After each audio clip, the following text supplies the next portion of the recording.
Yeah, buddy. Yeah, buddy. There's a lot of topics to get into, so let me not waste time and get into the first topic. Your boy Donnie got himself into some more mess with his former bestie, Epstein. Let's hear what Jon Stewart had to say real quick. It's funny. This is an email exchange between Jeffrey Epstein and his brother Mark. In one email, Epstein's brother Mark told him to ask Steve Bannon if, quote, Putin has the photos of Trump blowing Bubba.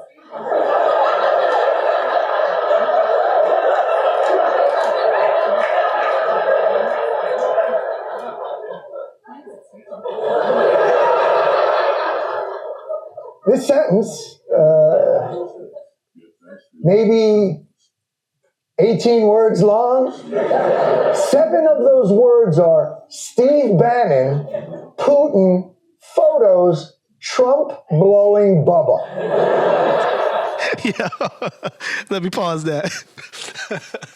So, for those of you not in the know, Trump had some more emails leak out, or some more Epstein files leaked out, basically implicating Trump, because Trump was best friends with this motherfucker. We all know this. I mean, our eyes aren't lying when we see all the photo images of the past. And it's not just Trump, it's all these other guys. We'll get to Bubba in a second. Bubba Franks. But pause.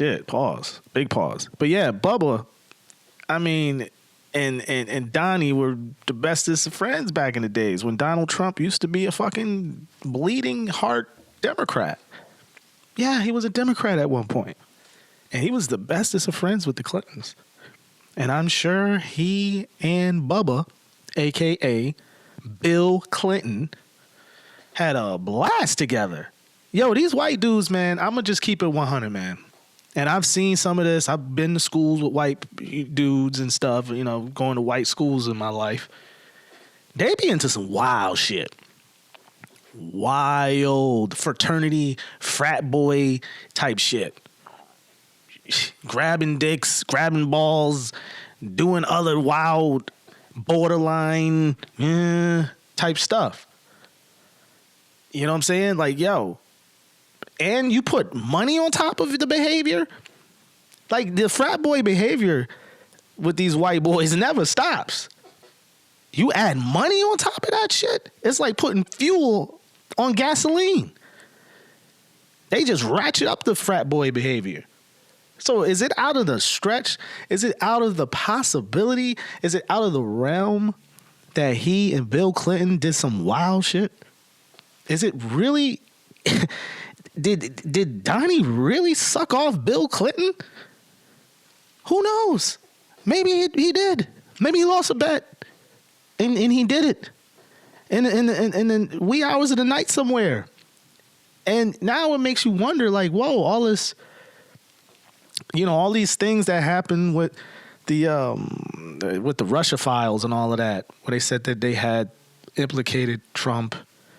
They had him in compromising situations. They had evidence of that, and you know, it didn't come out to be anything. But now you got this Putin thing floating around in photos again. What? Now these emails had already came out years before or after he was already he was already indicted. He was already charged with being a sick pedophile. We're talking about Jeffrey Epstein. It already happened in 2008. These came after that. 2018, 10 years later. They still frolicking around, still doing wild frat boy shit. Why would he put that in an email if it isn't true? I don't know. Not saying it is. But it's kind of weird to even put the shit in the email to begin with. All of these motherfuckers aren't to be trusted. All of them. They're all full of shit. And for him to just talk about this now, as the files leak out, is just indicative of the grander cover-up that's going on with this thing. I mean, this is sick shit. The fact that we're having these debates about prosecuting legally to the fullest extent all of these sick fucks who put their hands on these young girls. Hundreds, thousands. And we're just pussyfooting around. We can't find the fucking energy to do what needs to be done with these pedophiles. You know why? Because a lot of them are in charge. A lot of them are leaders of industry. A lot of them are leaders of countries. A lot of them are royal families, as we found out, of course, with, Andrew. So there's a huge power dynamic here for things not to come out the way they should come out. So, let's be clear here. This is why these things are and aren't happening, regardless of which spectrum you look from, which point of view you look from. So, if this was a ring conducted by a bunch of black folks, everybody would have been under the deepest hole you can find when it comes to jails in America. But when it comes to rich, old, white, powerful men, you have this type of stuff going on. Nobody's being prosecuted. Nobody's going to jail. There's only one person in jail, and it's a chick. Ghislaine Maxwell. Who, by the way, is starting to get a bunch of favorable treatments, amenities in jail, unlimited toilet paper, all that type of stuff. Jon Stewart gets into all of that. Not going to pull all that information. But, yeah, why is she getting all this stuff? Why was she getting moved over to another jail cell with all of these favorable treatments? The warden at her beck and call. Because the fix is in, dog. Come on, man. The fix is in. It's plain to see that the fix is in. We've seen it from the beginning with all of this Trump stuff and Epstein stuff. It's just disgusting. This is really embarrassing stuff to look at. It's beyond comical. You laughing like the Joker at this point. The laughs aren't funny anymore. It becomes shameful at some point, But sucking off Bill Clinton is some wild stuff. I'm sorry. But it's not surprising given how these dudes get down in the darkness of night. You don't know what kind of wild, freaky shit they've been doing. We starting to hear little things. There's a lot more of this that they still hiding from us. There's probably worse shit than this. The little doodles in the books and the little innuendo messages in Jeffrey Epstein's birthday book. Little secret messages and sick pedophile shit. I don't know, man. It's depressing to even keep talking about because nothing is getting done. But, to see this dude have to duck and dodge these questions gives me a little bit of happiness, I would say. Imagine having to answer the questions like, bruh, who are you sucking off? Who's Bubba? Is that Bill? No, it's not. Yeah, it's Bill, motherfucker. It's Bill. And we've heard the stories about Bill throughout the years. Let's keep it 100%. We've heard the stories about Bill being a little well endowed. All right? And Donnie loves manly men who are well endowed. Because he ain't well endowed. You know what I'm saying? Because he always has little dick energy. So let's just call it what it is. All right. Next topic. Let's get on to Shedeur Sanders. And, the weird sabotaging that's going on in Cleveland, Ohio, as far as the Cleveland Browns is concerned. I put out a video, a little short on YouTube at Chuck Westworld. Check it out. You can see the tag on here in the video. Sorry, you audio guys out there can't see it, but you know where to go. Yeah, but like I said, on YouTube, I talked about the Shedeur situation and how he had a bad outing in the game this past weekend. he was kind of thrown into the situation against a really great defense. Not a great defense, but a defense that's definitely on the come up. And I believe it was the Ravens. And we learned, he was 4 of 16. I mean, he had a pick. I mean, it was really terrible numbers. Let's just keep it real. Trey Lance-like numbers, all right? It's Trey Lance-like numbers that he put up. And people, the people that already don't like the kid, who are already detractors of the kid, who are already haters of the kid, they got what they wanted. They got some more fuel to that fire to hate some more and say, see, we told you that kid wasn't no good. Look at him. He got an opportunity right there. Look, he got an opportunity. What else do you want? What else do you want? See, he's bad. Deion's kid is bad. Nah, man. Little by little, it came out that Deion Sanders' son, Shedeur Sanders, never even got a sniff with the first team when it comes to snaps in practice since he was drafted. The man hasn't sniffed the starting snaps since then. That means he hasn't had any cadences. He hasn't worked any type of nothing. How are you supposed to be successful when you don't even have the adequate amount of practice? That's like taking a test without studying. You don't know shit about the test. You don't know nothing. You didn't even get a chance to study for it. But as soon as you sit down in class, they hand you a test and they expect you to fucking pass it. That's what they did to Shedeur this past Sunday. It's criminal what they're doing with Shedeur. Now, the criticism has gotten so hot and the team has gotten so goddamn desperate because of all the injuries and the failed experiments. Hello, Joe Flacco. Now, they've decided to finally give Shedeur an actual opportunity at quarterback number 1. So he's going into this week at quarterback number 1. So that means he's going to actually get the adequate amount of practice time with the first teamers. Yay! Let me give him a clap. The Browns doing organizational things for a change. Like I said in that short video that I put out on YouTube at Chuck Westworld, it's a shit organization.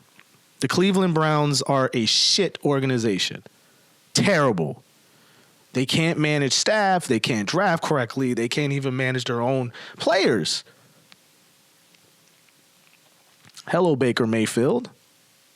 They let Baker go after almost ruining his career, convincing the world and the public that he as a player was washed up or underrated, quote unquote.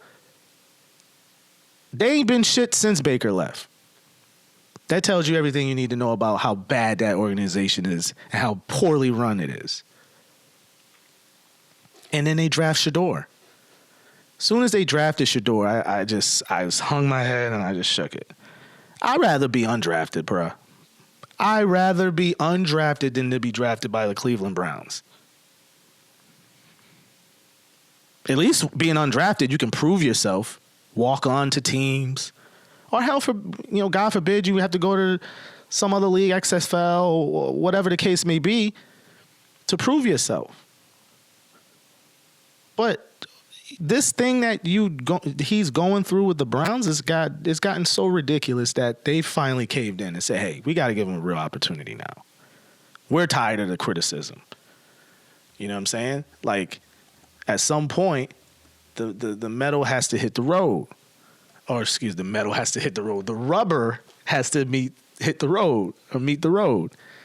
You know what I mean? Like, you either get on or you get off with this kid.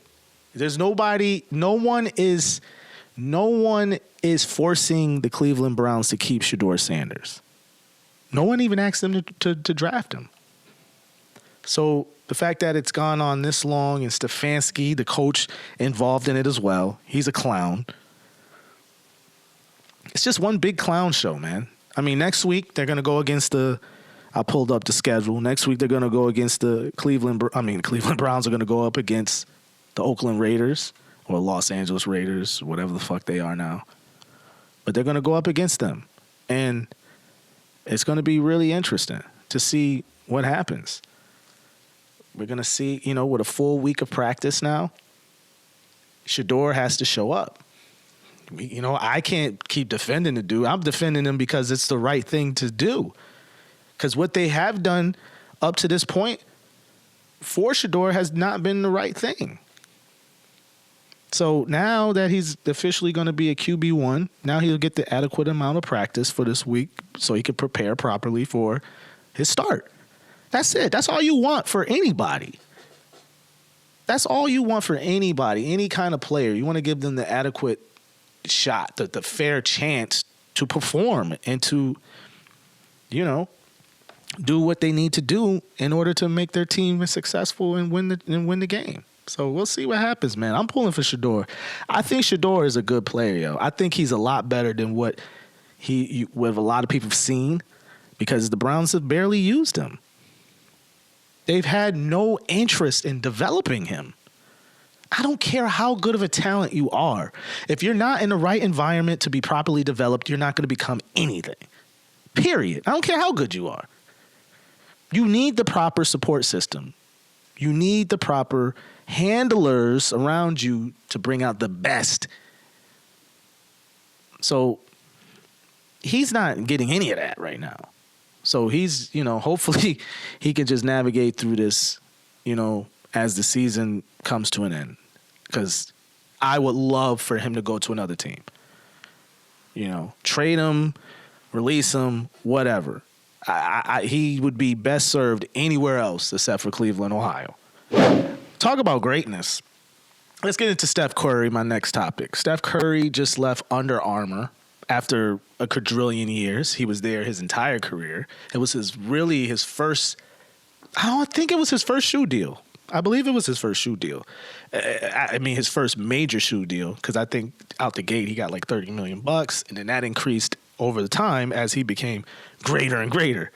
But it kind of came out of nowhere, man. I'm gonna be honest, recording this, I didn't bother to dive into the particulars, the details of, what actually happened between he and Under Armour. My guess is just the price went up, dog, and things aren't going as well on the Under Armour side. If I was to guess, as someone who pays attention to the financial sector and everything that goes on in it, as far as companies and their performance and, just things of that nature. Because when you tapped in, you hear little news clippings and all of that. I will say this, you don't hear shit about Under Armour. Not to mention, Nike's not doing as well. New Balance and Asics and all these other essentially third parties, or they were looked at as third parties. Now they're in charge. Now they're the ones that's setting the trends. So, the sneaker business is almost starting to cannibalize itself. And companies like Under Armour, it's hard for them to keep up, especially in the footwear side, man. Footwear is hard for them. They're doing probably pretty good on the apparel side, but footwear is hard, man. It's an entirely different beast. So I think that there had to definitely be some kind of money thing going on with, as far as not being able to pay Steph. Now, on the flip side of that, they probably had the money. Because last time I heard about Steph and Under Armour was maybe a couple years ago, and it was in regards to him, I think, re-upping his deal. I think they gave him a lifetime deal not too long ago. So how do you go from a lifetime deal to just being completely off the brand altogether? That is interesting. If it's not a financial thing, there has to be more to it. Did somebody say something disparaging to his wife? I don't know. But for you to go from a lifetime deal to just nothing, it's just, I don't know. I got questions. But the fact that he's off the deal now, that leaves one of the greatest players of all time, arguably top 10 player of all time, as a free agent. The first time is since he's been a pro, that he's a free agent. Everybody went crazy when they had the Kobe 6s on, I believe. the Mamacitas. They went crazy. And he dropped like 46 or 49. I don't remember which 40 game it was, but he dropped 40-something. In the Kobe's. Talk about marketing yourself. That's how you do it. He said, yo, I could drop 40 plus in any pair of sneakers. It don't matter if it's an Under Armour logo on it or a Swiss logo on it. But, yo, not going to hold you. Some Kobe, some Steph ones under Nike, they might go kind of hard. The problem with the Stephs was on the Under Armour, they wasn't really the drippiest. Let's just face it. How many people you seen on the street rocking Steph Curry's? I mean, in your life, probably never, if any. You know what I'm saying? So, I mean, Steph Curry under the Nike brand will be definitely a perfect marriage for both sides. I mean, it's Steph Curry and Nike. That's one thing. So the Curry brand will be in good hands under Nike. That's one thing about Nike. They know how to treat brands that's underneath them, a la the Jordan brand and others.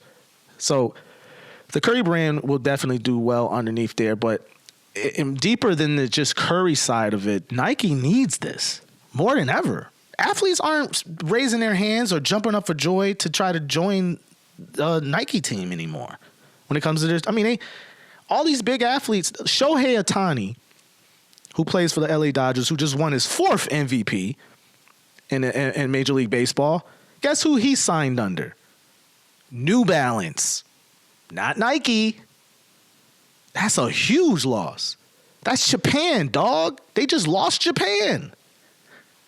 They lost Japanese Babe Ruth to New Balance, the company in Boston, Mass. That's the state of Nike right now. It ain't doing well. So getting a Steph Curry on the back end of his career could be very, very beneficial for, the former giant. Because it ain't the giant it was before. It's a bigger conversation than just Steph. This is business we talking about, baby. And the business of Nike is doing anything and everything in their power to get this guy underneath their umbrella so they can become cool again. Nike used to be the coolest fucking company in the world when it came to shoes and apparel. Something happened along the way where they were no longer the cool company. So now you got to do what you got to do, man. It's this recruiting time. You got, like I said, one of the greatest players of all time at the end of his career, still playing at a high level as a free agent. That just don't happen. It never happens. These guys go in retirement. They retire before they lose their shoe deals. This shit don't happen often, if ever. So, man, this is like a shot in the arm when it comes to Nike. They need this. I tell you one thing, that Kyrie hand they played a few years back, backfired.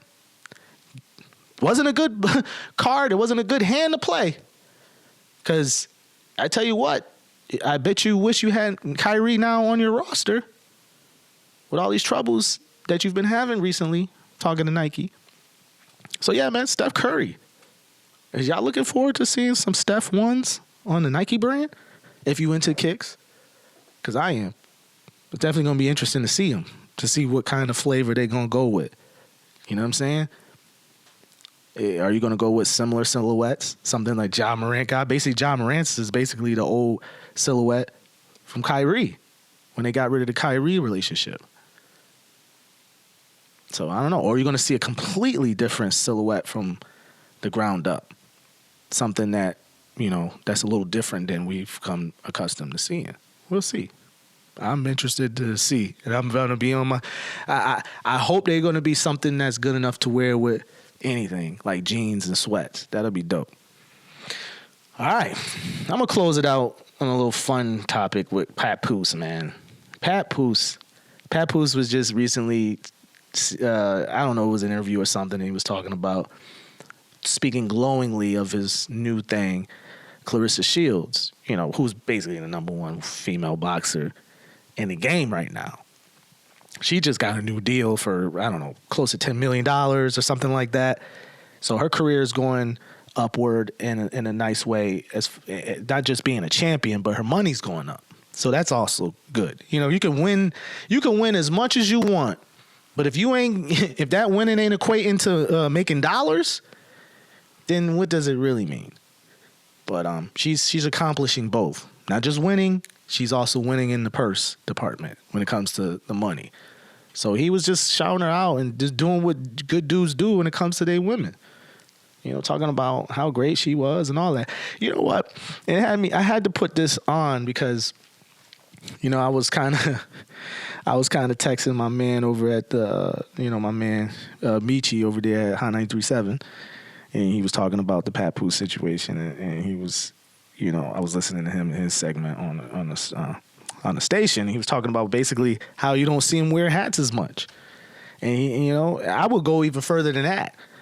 The man don't wear as many hats, and I ain't seen Papoose show his teeth as much.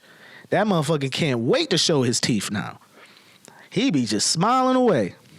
See, that's what happens when you drop the hood booger from around the way.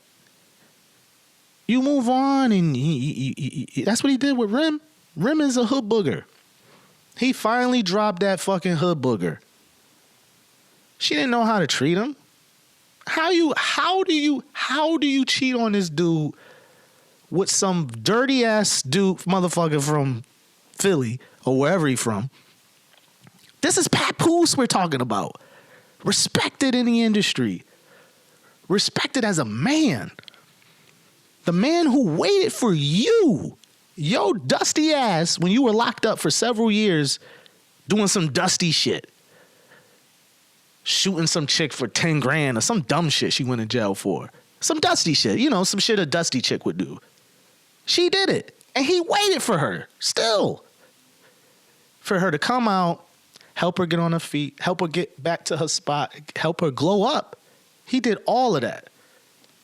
To then later down the road, they have kids, they have a beautiful child. And then after that, for you to, I don't know, get bored with the relationship and go screw it all up with some no-name battle rapper?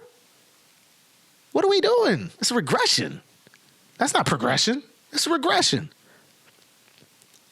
One side regressed and the other side progressed. Look at that. Meanwhile, while she's over there with the dusty dude from wherever, he's over there with Clarissa Shields. You see? Shit don't even out. You know? But that's how it be, man. That's how it be sometimes, yo. These industry relationships get tricky. But it's cool to see Papoose finally, you know, be in a comfortable space. You know, I heard a lot of good things about him. He's a straight up dude, man. You know? And that seems to always happen to dudes who straight up good dudes. I mean, just straight up good dudes. They always get shafted around.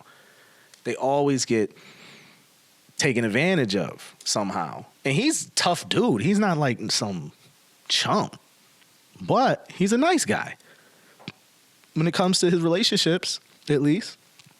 And for it to go the way, the point is this: it can happen to anybody, even Papoose. Tough street dude, respected, all of the accolades you can have when it comes to that part of the world. And yet, and still, because he's a nice guy, he gets shafted around by his ex. But look what happened. He done glowed right up. Good to see it. All right, man. Just wanted to get in. Nice little episode of Voice Junkie. Yeah, give us applause for tuning in if you stayed this long listening. You could have been anywhere in the world, but you stayed here with me. Nah, let me stop.